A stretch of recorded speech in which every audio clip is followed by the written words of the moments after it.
Panda, panda, panda, panda. I got broads in Atlanta, in the licks in the band. Legacy. Well, hello guys, welcome back to Be Expert. You are watching your biology teacher after a very long time. अब lockdown में ऐसा हो गया है कि school जाना नहीं होता है. अभी बीच में 10-15 दिन के लिए स्कूल खुले थे, दोबारा बंद हो गए हैं. स्टूडेंट्स और पेरेंट्स दोनों परेशान हैं कि कैसे करें, क्या करें.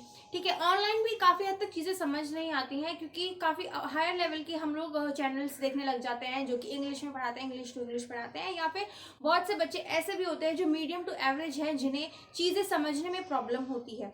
अब यहाँ पे मैं खड़ी हूँ, आप लोग बैठे हो अपना फ़ोन साथ में लेके. सो हम लोगों ने डिसाइड किया है, जो भी एक्सपर्ट की टीम है उसने डिसाइड किया है कि हम लोग एक न्यू सीरीज लॉन्च करने वाले हैं जो कि होगी क्लास 9th वाले बच्चों के लिए, जिसमें हम धीरे धीरे 9th के सारे टॉपिक्स जो है साइंस से रिलेटेड वो कवर करेंगे. अब हम लोग ने शुरू किया है हमारे बायोलॉजी से, क्योंकि आप जानते हो कि मैं बायोलॉजी ही पढ़ाती हूँ. अब क्योंकि 9th एक छोटी क्लास है, एक छोटे लेवल की स्टडीज होती है फिजिक्स केमिस्ट्री से भी रिलेटेड, तो हो सकता है सारी चीज़ें मैं ही पढ़ाऊँ, हो सकता है कोई और टीचर आपको पढ़ाए. सो इस बात की टेंशन मत लो कि आपको आपका सिलेबस होगा कि नहीं होगा, कि निधि तो सिर्फ बायोलॉजी पढ़ाती है, क्या वो आगे पढ़ाएंगी किसी और सब्जेक्ट को, क्या सिर्फ हमें 9th की बायोलॉजी ही पढ़ाई जाएगी और कुछ नहीं पढ़ाया जाएगा. तो इन सारी चीज़ों के डाउट्स आपके मन से दूर हो जाने चाहिए, क्योंकि आपको बी एक्सपर्ट पे अगर कोई चीज़ शुरू होती है तो वो पूरी ही मिलती है. ठीक है, सो बी एक्सपर्ट में हमने अगर 9th की साइंस से शुरू किया है तो हम उसे कंप्लीट करेंगे. बहुत ही इजी आसान तरीके से आपको हर एक चीज़ समझाएंगे, आपको नोट्स बनवाने में हेल्प करेंगे, जैसे कि आप 10-15 पेज के बहुत लंबे चैप्टर को बहुत शॉर्ट में और बहुत ही अच्छे से क्लियर कर सको. ठीक है, तो सबसे पहले हम लोग जो आज इस सीरीज को शुरू करने वाली हूँ मैं, तो सबसे पहली चीज़ जो हम लोग शुरू करेंगे बायोलॉजी के 9th क्लास के पहले चैप्टर से, जो कि बेसिक होता है साइंस बायोलॉजी में. ठीक है, तो सबसे पहले हम लोग डिस्कस करने वाले हैं the fundamental unit of life. So without any further wasting time हम लोग वीडियो शुरू करते हैं अपना पढ़ाई से. एक चीज़ मैं आपको बताना चाहूँगी कि जो ये लेक्चर्स हम एक दिन में, मैं आपको पूरा चैप्टर्स नहीं पढ़ा सकती हूँ. ठीक है, क्योंकि अगर मैं सारा चैप्टर एक ही दिन में एक ही वीडियो में पढ़ा दूंगी तो बच्चे के लिए भी बर्डन हो जाता है कि वो एक ही दिन में सारा चैप्टर क्यों कर पाए.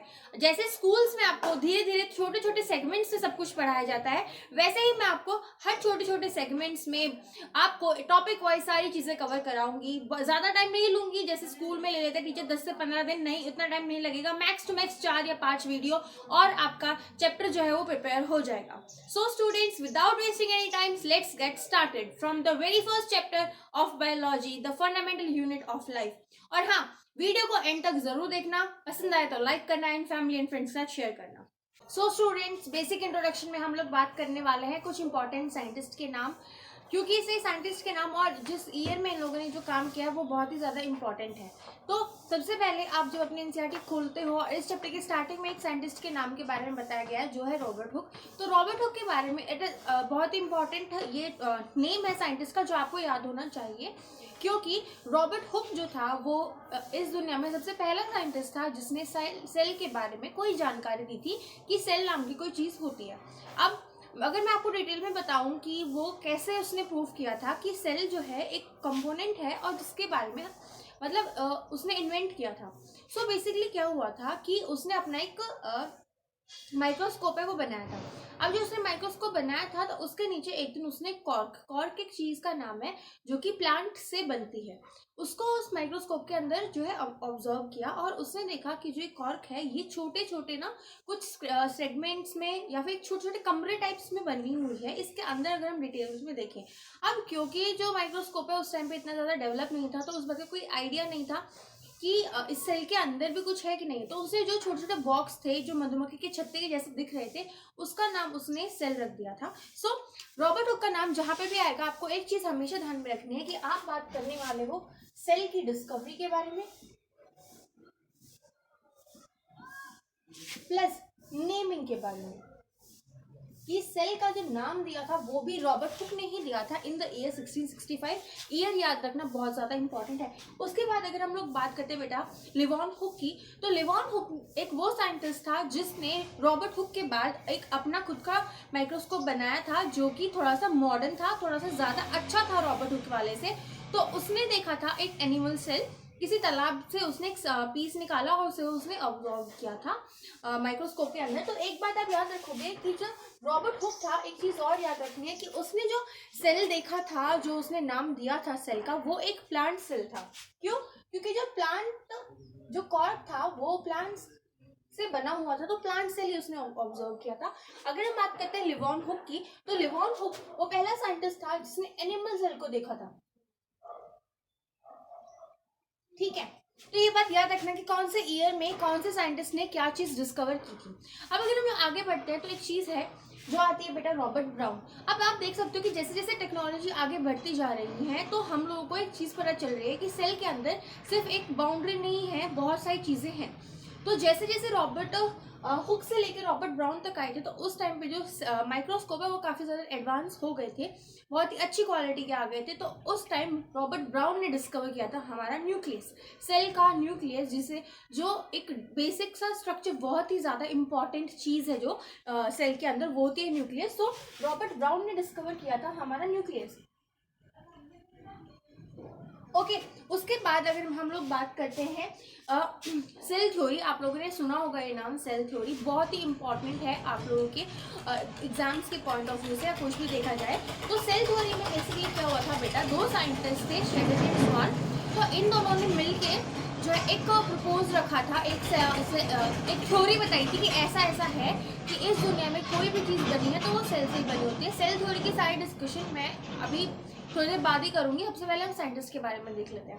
ठीक है, तो जहां पे भी इन दोनों साइंटिस्ट का नाम आएगा, आप हमेशा याद रखोगे कि आपको आंसर में या तो सेल थ्योरी के बारे में बताना है या फिर कोई और डिटेल शेयर करने हैं रिलेटेड टू सेल थ्योरी।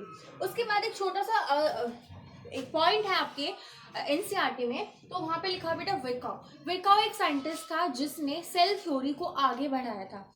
यानी कि इन दोनों साइंटिस्ट ने सिर्फ एक बात बोली थी और इस जो विरकाउ है ये दूसरी बात लेके आया था, और इन तीनों के कॉम्बिनेशन से बनती है हमारी आज की डेट की सेल थ्योरी। तो इसके नाम के आगे भी आप लिखोगे सेल थ्योरी ही। ये जो साइंटिस्ट के नाम है मैंने आपको बता दी हैं, आपकी पूरी एनसीईआरटी में इन 5 साइंटिस्ट के अलावा कोई और नाम नहीं है इस पर्टिकुलर चैप्टर के लिए। तो आपको ये चीज याद होनी चाहिए कि आप किस साइंटिस्ट के साथ कौन सा साल किया है आपने याद, और क्या काम किया है, क्योंकि ये बहुत ही ज्यादा इंपॉर्टेंट है। नाउ मैं चाहती हूँ कि आप बस एक स्क्रीनशॉट ले लो, ताकि आपको ना एनसीईआरटी के जो 2 पेज में इतनी सारी चीजें लिखी थी कि ये साइंटिस्ट था, इसने ये डिस्कवर किया, ये सारी चीजें आपको टाइम वेस्ट ना हो, आप जस्ट एक क्विक रिविजन ले सको। तो जस्ट इसका एक स्क्रीनशॉट ले लो कि ये साइंटिस्ट ने इस साल में ये काम किया था। सो अगर हम अभी बात करते हैं कि सेल थ्योरी की डिटेल्स, जैसे मैंने आपको बोला था कि हम सेल थ्योरी के बारे में एक डिटेल डिस्कशन करने वाले हैं, तो सेल थ्योरी में एक बेसिक चीज आप लोगों को जो मैंने आप पहले बता चुकी है कि सेल थ्योरी टोटल 3 साइंटिस्ट ने मिलके दी थी। ठीक है, सबसे पहले था शेल्डन, स्वान एंड विरकाउ। इन तीनों साइंटिस्ट ने अलग अलग टाइम पे एक थ्योरी दी थी, जिन्हें कंबाइन करके आज हम सेल थ्योरी पे पढ़ते हैं। तो सबसे पहले जो शेल्डन था उसने अपनी थ्योरी दी थी 1838 में। ठीक है, ईयर आप याद रख लीजिए क्योंकि इंपॉर्टेंट है। ये पूछ सकते हैं कि किस ईयर में किस साइंटिस्ट ने क्या किया था, ये बेसिक सा क्वेश्चन आ सकता है आपके एग्जाम में। सो शेल्डन एंड स्वान ने एक थ्योरी दी थी कि इस दुनिया में जो भी चीज प्रेजेंट है, लिविंग या नॉन लिविंग, वो सारी चीजें कुछ छोटे छोटे कंपोनेंट्स जिन्हें हम सेल बोलते हैं उनसे मिलके बनती है। ठीक है, तो अगर हम उसकी बेसिक जो एक स्टेटमेंट जो इन दोनों ने दी थी, अगर उसकी बात करें तो जो स्टेटमेंट थी वो स्टेटमेंट बोलती है that all animal and plant are made up of fundamental unit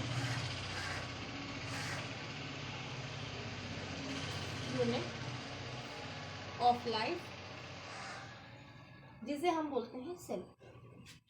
so Schleiden and Schwann की ये जो एक स्टेटमेंट थी जिसे हम सेल थ्योरी में काउंट करते हैं। दूसरी एक और स्टेटमेंट है सेल थ्योरी में कि एवरी सेल इज फॉर्म्ड और is formed by the pre existing cell. So जो विरकाउ था उसने ये प्रपोजल या फिर ये थ्योरी रखी थी कि इस दुनिया में जो भी सेल आज की डेट में प्रेजेंट है वो हमेशा पास्ट के जितने भी सेल है उनसे ही बनते हैं। जैसे आपके पेरेंट्स ने आपको जन्म दिया, वैसे ही जो पहले वाले सेल थे, जो सेल के जो पेरेंट थे, उन्होंने डॉटर सेल को जन्म दिया था। ये थी हमारे विर्काउ की स्टेटमेंट, ठीक है। तो अगर हम विर्काउ की, अगर मैं आपको स्टेटमेंट लिख देती हूँ, डैट ऑल सेल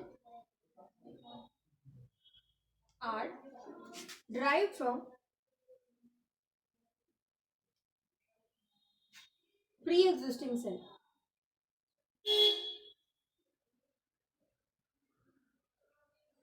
ठीक है, जितने भी नए सेल आते हैं वो सारे प्री एग्जिस्टिंग सेल से मिलके बनते हैं। सो ये था आपका सेल थ्योरी। आपको बस इतनी पता होनी चाहिए कि कौन से साइंटिस्ट ने किस किस साल में क्या क्या स्टेटमेंट दी थी, ठीक है। जो शेडन एंड स्वान थे, उन्होंने बोला था कि जितने भी आज के डेट में लिविंग नॉन लिविंग जितनी भी चीजें हम आसपास देखते हैं, वो सारी चीजें सेल से बनी होती हैं। एक बहुत छोटी यूनिट जो कंबाइन होकर बनाती है हमारा सेल, पूरी बॉडी को बनाते हैं, चाहे वो एनिमल सेल हो, प्लांट हो, पूरा एनिमल हो, लॉयन हो, ह्यूमंस हो, कुछ भी हो। उसके बाद विर्काउ ने बताया था कि जितने भी सेल आज की डेट में प्रेजेंट है वो सारे पुराने सेलों से बन के मिलते हैं। जैसे आपके पेरेंट्स, आपके दादा दादी ने आपके पेरेंट्स को जन्म दिया, आपके पेरेंट्स ने आपको जन्म दिया, ठीक वैसे ही, ठीक है। अब हम लोग आगे बढ़ते हैं। मैं आपको अब यहाँ पे कुछ एक टर्म्स होती है, जैसे यूनिसेलुलर, सेलुलर, प्रोकैरियोटिक्स, यूकैरियोटिक्स, इनके बारे में बताऊंगी, ठीक है। सो जस्ट एक स्क्रीनशॉट ले लीजिए और मैं आपको बता रही हूँ कि बहुत ही छोटे से कम टाइम में मैं आपको वो सारी चीज़ करा दूंगी जो इस चैप्टर के पॉइंट ऑफ व्यू से बहुत ज़्यादा इंपॉर्टेंट है। चाहे आप सीबीएसई बोर्ड के स्टूडेंट हो या फिर एचबीएसई बोर्ड के स्टूडेंट हो, या फिर कोई भी एग्जाम आप देने वाले हो रिलेटेड टू 10th क्लास तक की जो साइंस है, 9th-10th की जो साइंस है, उससे रिलेटेड सारे के सारे क्वेरीज है। अभी जस्ट इसका एक स्क्रीनशॉट ले लीजिए आप। तो सबसे पहले जो चीज मैं आपको भी बताने वाली हूँ वो है प्रोकैरियोटिक और यूकैरियोटिक। एक सिंपल सा फंडा आप लोग आज समझ लीजिए कि अगर आपको बायोलॉजी से रिलेटेड कोई भी चीज का मतलब जानना है, किसी भी नाम का या किसी भी एक वर्ड का मतलब जानना है, तो हमेशा उसे तोड़ कर ही सीखिए, ठीक है। जैसे अभी आपको मैंने सामने दो टर्म्स लिखे हैं, प्रोकैरियोटिक और यूकैरियोटिक। अब एनसीईआरटी में या किसी भी और बुक में बहुत लंबी चौड़ी डेफिनेशन है जो आपको शायद कंफ्यूज कर सकती हैं। मैं आपको सीधे सीधे दो मतलब बताती हूँ। प्रो का मतलब होता है पुराना, ठीक है। प्रो आप यूज कर सकते हो एज अ फॉल्स, यानी कि झूठा सेल, या फिर आप बोल सकते हो कि कम डेवलप हुआ सेल, पुराने जमाने का। प्रो मतलब पुराने जमाने का सेल, प्रोकैरियोटिक सेल। यूकैरियोटिक की अगर हम लोग बात करते हैं तो यूकैरियोटिक होता है बेटा ट्रू सेल, या फिर हम बोल सकते हैं उसे आज के जमाने का सेल।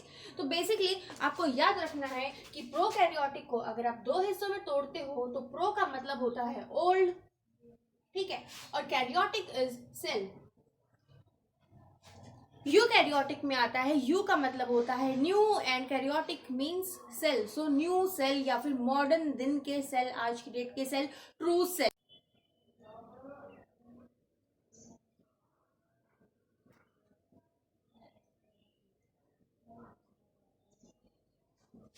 ठीक है, तो प्रोकैरियोटिक और यूकैरियोटिक के बीच में आपको डिफरेंस बता चुकी हूँ। सिंपल सा डिफरेंस है। अगर आप लोग बात करते हो कि हम लोग एग्जाम में ये तो नहीं लिख के आ सकते, सो मैंने आपको एक शॉर्ट ट्रिक दी है जिससे आपको याद रहे कि कौन सी जो डेफिनेशन है वो किसकी है। अगर हम बात करें प्रोकैरियोटिक सेल्स की, तो प्रोकैरियोटिक सेल्स में अगर आपको एग्जाम में पूछा जाता है व्हाट इज प्रोकैरियोटिक सेल, तो आपका सीधा सीधा आपको पता है कि प्रोकैरियोटिक्स मींस ओल्ड, तो आप सीधा सीधा एग्जाम में लिखोगे तो प्रोकैरियोटिक सेल्स आर दो सेल्स हु आर ओल्ड, ठीक है, who have do not any well defined nucleus, well defined everything, जिसके बारे में मैं आपको अभी धीरे धीरे बताऊंगी। तो प्रोकैरियोटिक सेल में आपको सीधा सीधा पता है, हम पुराने जमाने के सेल्स की बात करें तो पुराने जमाने की कोई भी चीज़ होती है वो आज की डेट के हिसाब से काफ़ी ज़्यादा कम होती है, ठीक है। यूकैरियोटिक्स की बात करें तो यूकैरियोटिक आज के ज़माने के सेल है जिनमें हर एक चीज़ प्रेजेंट होती है। प्रोकैरियोटिक में और यूकैरियोटिक में एक और डिफरेंस है जो आप अपनी स्टेटमेंट में या डेफिनेशन में इंक्लूड कर सकते हो, वो है कि इनके पास कोई भी वेल डिफाइंड स्ट्रक्चर नहीं होता, एब्सेंट होता है। अगर हम यूकैरियोटिक की बात करें तो इनके पास होता है वेल डिफाइंड स्ट्रक्चर, यानी कि इनके जितने भी स्ट्रक्चर हो, चाहे वो न्यूक्लियस हो अच्छे से कॉइल्ड है, हर एक का जो ऑर्गन है वो एक मेम्ब्रेन में बाउंड है। बट प्रोकैरियोटिक की बात करें तो कोई भी जो ऑर्गेनल है, जो यूकैरियोटिक्स में जितने भी ऑर्गन्स है उनमें ना कोई बाहर से कवरिंग प्रेजेंट नहीं होती, वो ऐसे ही घूमते रहते हैं साइटोप्लाज्म में, यानी कि जो सेल का पानी होता है उसमें, ठीक है। सो दूसरी चीज, एक एक और है जो है यूनिसेलुलर और multi cellular. Let me right it down. दो बेसिस और है अगर आप एक सेल को जो है डिफरेंशिएट कर सकते हो या फिर किसी दो बेसिस पे बांट सकते हो, तो पहला है यूनिसेलुलर और दूसरा है मल्टी सेलुलर।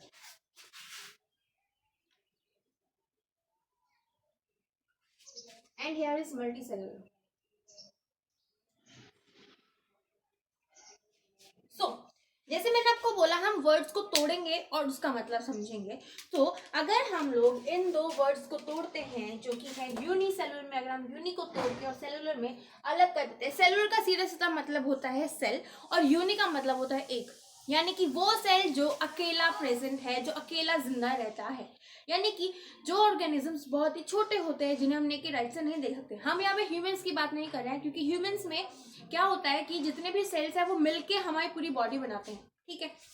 सो यूनिसेलुलर, यूनि का मतलब होता है वन और सेल का मतलब होता है, सेलुलर का मतलब यहाँ पे सेल से है, यानी कि वो अकेला सेल्स अपने सारे काम करेगा, सांस भी वही लेगा, खाना भी वही खाएगा, डाइजेस्ट भी वही करेगा, सब कुछ वो करेगा। अगर हम बात करते हैं मल्टी सेलुलर की, तो मल्टी सेलुलर में भी हम इसको दो तोड़ेंगे। हमें पता है मल्टी का मतलब कोई भी चीज जो एक से ज्यादा है, वो दो हो सकती है, तीन हो सकती है, चार हो सकती है, यानी कि कोई भी एक चीज जो एक से ज्यादा है उसे हम बोलते हैं मल्टी, ठीक है। सो मोर देन वन।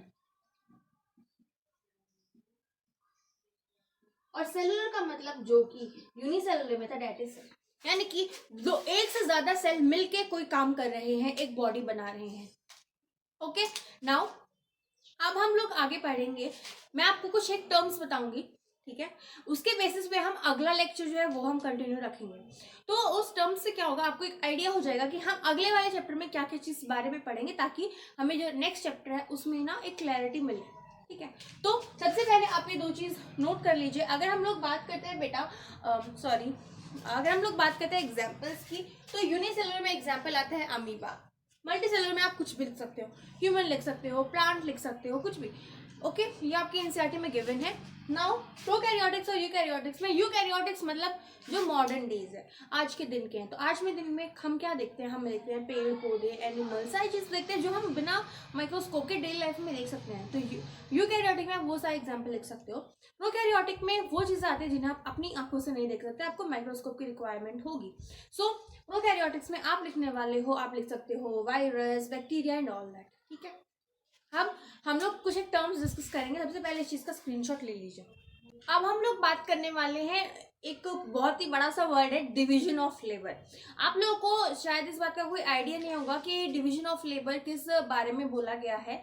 अब देखो, मैं आपको एक छोटा सा एग्जांपल देती हूँ। जैसे आप लोग अपना घर बनाने वाले हो तो आप लोग ना काम बांट देते हो, ठीक है, कि जो लेबर वर्क है, जो वर्कर्स है वो ईंटें ढोएंगे, ठीक है, जो मिस्त्री होता है वो घर बनाएगा, ईंटें जचाएगा और दीवार खड़ी करेगा। ठीक वैसे ही हमारी बॉडी में जो मल्टी सेलुलर ऑर्गेनिजम्स होते हैं, जिनमें एक से ज्यादा सेल्स होते हैं, वो या फिर जो यूनिसेलुलर भी होते हैं, उन दोनों में बहुत ही बेसिक सा फर्क होता है।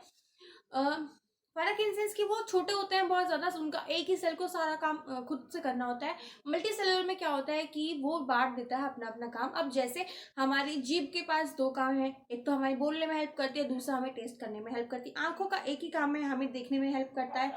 नोज हमें स्मेल करने में हेल्प करता है, और क्या कहते हैं, सांस लेने में हेल्प करता है। पेट खाना डाइजेस्ट करता है, ठीक है। लिवर, हार्ट, इन सब के अलग अलग काम है, ठीक। उसे ही हम बोलते हैं डिवीजन ऑफ लेबर। यानी कि सिर्फ एक इंसान एक सेल के ऊपर ना छोड़ते हुए हमने हमारी बॉडी में होने वाली सारी एक्टिविटीज को बांट दिया है कि ये काम ये करेगा। जैसे अभी आपके घर में पता है कि आपके घर में खाना आपकी मम्मी बनाती हैं, ठीक है, मम्मी बना सकती हैं, दादी बना सकती हैं, आंटीज बना सकती हैं, ठीक है। पापा हमेशा, आपके जो पापा है वो जॉब करते हैं, उनको वो काम करना है। मम्मी भी जॉब करती है, आपकी उनको वो काम करना है। तो ये सारी चीजें आप लोगों ने बांट रखी हैं। अब आपके हिस्से की पढ़ाई आपके पेरेंट्स तो नहीं करेंगे ना, तो उन्होंने आपको एक काम दे रखा है कि आप लोगों को पढ़ाई करनी है, अच्छे स्कोर करने हैं, एक रिस्पेक्टेबल जॉब आपको हासिल करनी है। आज की डेट में आप लोग पढ़ क्यों रहे, सिर्फ जॉब के लिए? तो यही एक उसमें एनसीईआरटी में लाइन दी हुई थी कि जो सेल है उसमें डिवीजन ऑफ लेबर होता है। सो अगर हम लोग बात करते हैं डिवीजन ऑफ लेबर की,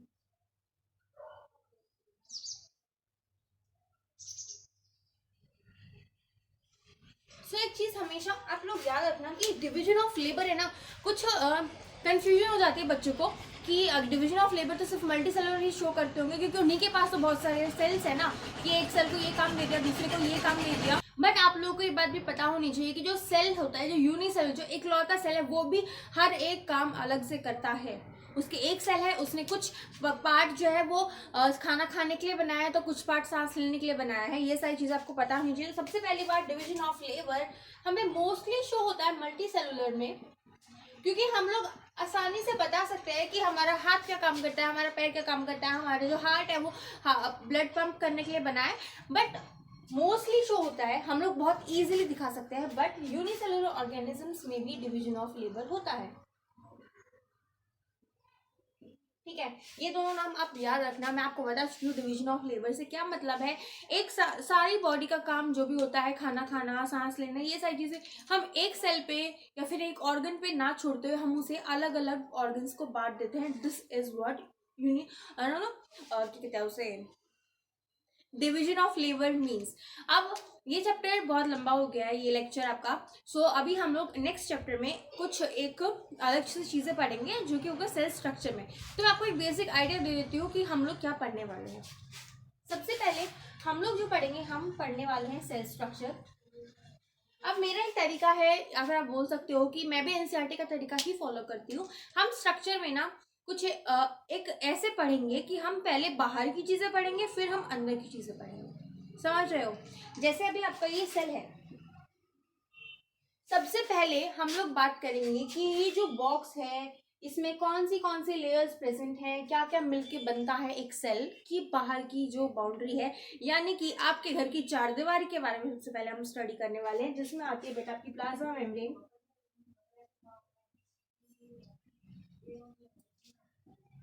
एंड सेल वॉल, ठीक है। सेल स्ट्रक्चर में सबसे पहले हम इन दो चीज़ों के बारे में डिस्कस करने वाले हैं, क्योंकि ये हमारे सेल की आउटर कवरिंग बनाता है।